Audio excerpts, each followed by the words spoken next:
Foi no começo dos anos 90. Fui escolhido com mais 7 militares para cumprir uma missão real. Foi minha primeira missão real.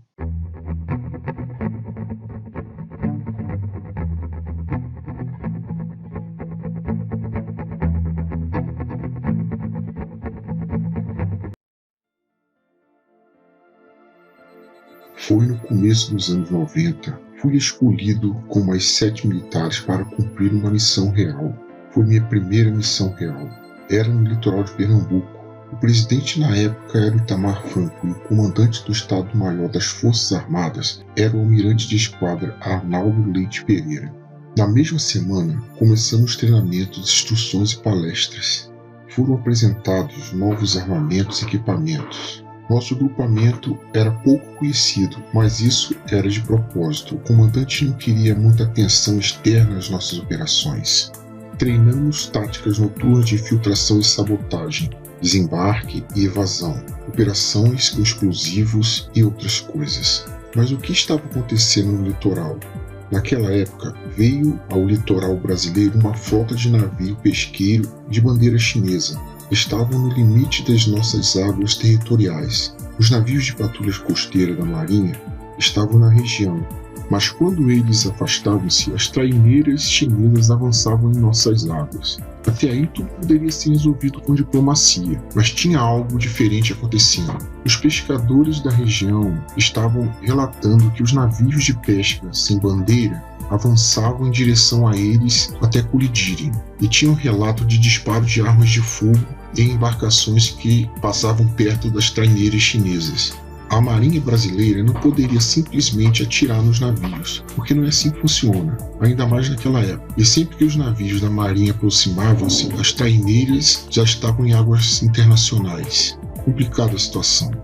Quando foi inspecionado um dos barcos de pesca que foi alvejado pela traineira, a capitania dos portos relatou arma de grosso calibre, as mesmas usadas em embarcações de combate. As traineiras chinesas estavam ocultando militares treinados a bordo, pois esse tipo de armamento não é qualquer um que opera. Nos deslocamos para a região aerotransportada, chegando em Pernambuco, onde o submarino S-31 Tamoio já estava nos esperando. Embarcamos e fomos para a localidade onde estavam as traineiras, esperando anoitecer, quando as traineiras se agrupavam. Tínhamos que sabotar 10 embarcações em 5 horas. Já tínhamos uma estratégia planejada. Treinamos várias vezes como seria feito para não haver erro.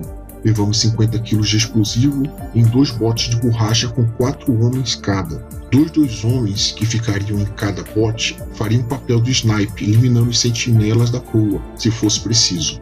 Os chineses eram bem cuidadosos. À noite eles apagavam todas as luzes do barco para não ser visto à distância. Não se via movimentação no convés a não ser do guarda. Chegamos tão perto que dava para ver o cigarro aceso deles. A intenção não era afundar as embarcações, mas sim danificá-las. Mas ao chegar próximo, vimos que entre as embarcações de madeira havia uma embarcação com a superestrutura feita em aço pintado como madeira. Era que fazia segurança das embarcações. Decidimos priorizá-la para a destruição. Foi usado explosivo de corte para romper o casco em 2 partes diferentes próximo à popa, danificando a casa de máquina com a água que entraria. Nas outras embarcações foi usado TNT para danificar o leme principal. O temporizador foi ajustado para 1h30 antes do amanhecer naquela região, causando tumulto e confusão entre eles. O mar estava muito forte aquela noite, mas o céu estava limpo.